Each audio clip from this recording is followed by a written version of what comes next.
Now at noon, stormy weather making its way across the state. When it will move out coming up. Plus, we're now one step closer to having mobile sports betting in Arkansas. The major hurdle, the proposal cleared this morning. A first-of-its-kind teacher training program in Tennessee could help solve the nationwide teacher shortage. We're taking a closer look at 1216. And meet Bat, the story behind the Arkansas dog taking the internet by storm. Thanks for watching on this Thursday. I'm Michael Aaron. We want to start with meteorologist Nathan Scott, who has more on today's stormy weather. Nathan, central Arkansas, mostly in the clear, right? But the eastern part of the state, you're still watching some storms there. Michael, it was a stormy start to our Thursday, but now all the storms have exited out of most of central Arkansas, so we're done with the chance of rain.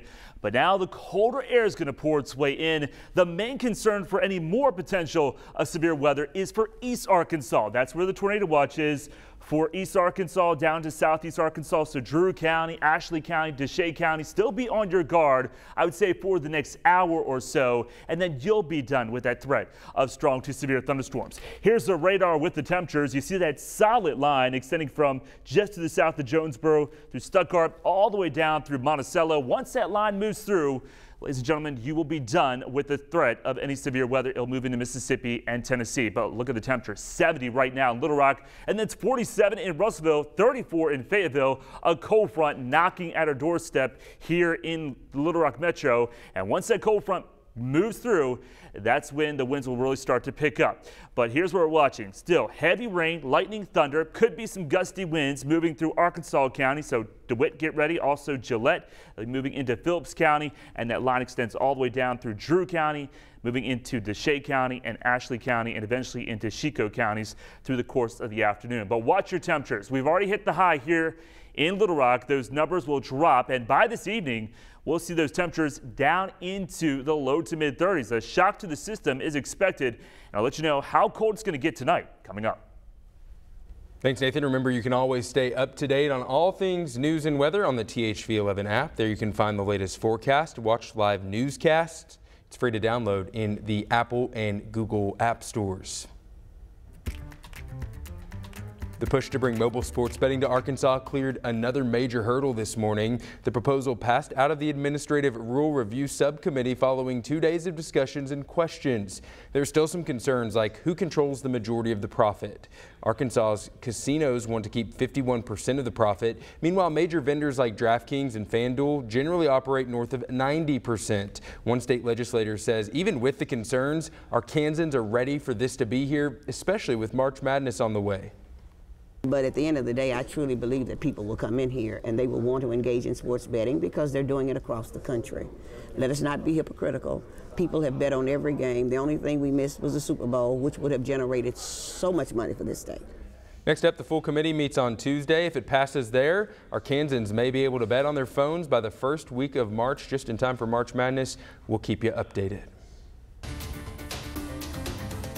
We are working to learn more this afternoon about a late-night homicide in Pine Bluff. Police officers responded to a call about gunshots near Short 3rd Avenue and Grant Street. When they arrived, they found a man who had been shot and killed at a nearby park. Investigators have not released any information about the victim or a possible suspect. This is the city's 5th homicide so far this year. Little Rock police have made an arrest in a deadly shooting downtown. William Kreisman is accused of shooting and killing 37-year-old Ricky Braggs Jr. Friday night. Kreisman and another person were hurt in the shooting near 7th and Scott Street. Kreisman is now facing several charges, including capital murder and battery. Violent crime like that has sparked concern in the capital city. Now Little Rock Mayor Frank Scott Jr. is calling on everyone to help fix the problem. He's starting with teens, saying we must save the next generation. According to the city, most of the 64 homicide victims last year were between ages 11 and 24. This week, the city board allocated $2 million for organizations that will focus their time on young people. The mayor says those 11 groups will help create a holistic approach to fighting crime. Fab 44 is one of those groups that will receive city funding. Founded back in 2014, the nonprofit works to make an impact through sports, meals, and after-school programs. With this added help from the city, Fab 44 plans to create a day labor lawn service.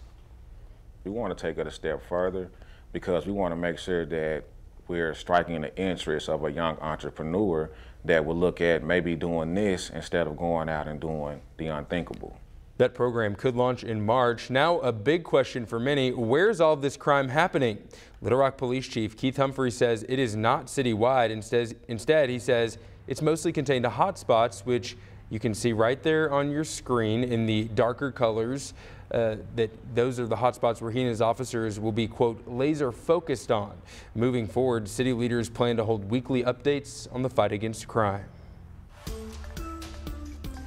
Governor Asa Hutchinson will hold his weekly COVID update later this afternoon. That usually comes on Tuesday. This week it's Thursday. There are some big changes to be aware of since the updates are usually on Tuesday. Today's will be at 2:30 instead of 1:30, but as always, you can watch that on thv-at-noon.com or on our YouTube channel. That update comes as the state continues to see higher death numbers as a result of last month's Omicron surge. 49 more deaths were added to the total yesterday.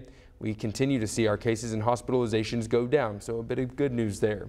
A little more than 1,000 new cases were reported yesterday. Fewer than 13,000 Arkansans currently have COVID, and 1,000 of them are still in the hospital. According to the CDC, new cases have declined almost 92% nationwide from the height of the Omicron surge last month. That's leading more states to loosen their restrictions. Despite that, though, many places are keeping mask requirements for schools. Mola Lange has more on the backlash from parents. We want to give people a break from things like mask wearing when these metrics are better, and then have the ability to reach for them again should things worsen. CDC Director Dr. Rochelle Walensky says the agency is reviewing its guidance on masks as the number of COVID cases continues to wane. But she adds they have to take hospital capacity into account. Our emergency departments can't be so overwhelmed that patients with emergent issues have to wait in line. For now, the CDC recommends that everyone, regardless of vaccination status, should wear a mask in indoor public spaces in areas of high transmission. But in California, most indoor masking requirements have been lifted for people who were vaccinated. I'm ready. I've been ready. Officials in Philadelphia announced Wednesday the city is dropping its vaccine mandate for indoor dining. And in Virginia, Governor Glenn Youngkin signed a bill into law that provides parents the ability to opt out from school mask mandates. In one Virginia school district, a court ruling late Wednesday allows students to take off their masks indoors in schools immediately. Today we are reestablishing and restoring power back to parents. Still, some school districts are taking a more cautious approach. Mask requirements remain in place in more than half of the nation's top 500 school districts. At Conestoga High School outside Philadelphia, dozens of students who believe masks should be optional staged a walkout Friday. They don't want to have a mask mandate. Ben Shapiro is a sophomore and works on the school paper. At the beginning, I think it was more parent-driven, but now it's definitely students on both sides arguing for what they believe in.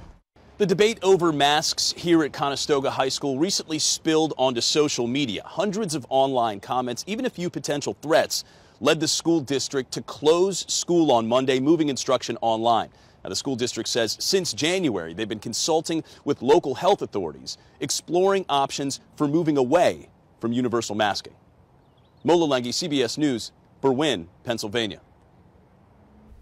Teachers are in short supply, and it's a problem schools across the country are dealing with, including right here in Arkansas. But our neighbors in Tennessee may have a solution. A closer look at the first of its kind program coming up. Nathan? The storms have moved out of central Arkansas, still lined up along east Arkansas. I'll have a live look at radar and let you know how cold it's going to get behind the system next.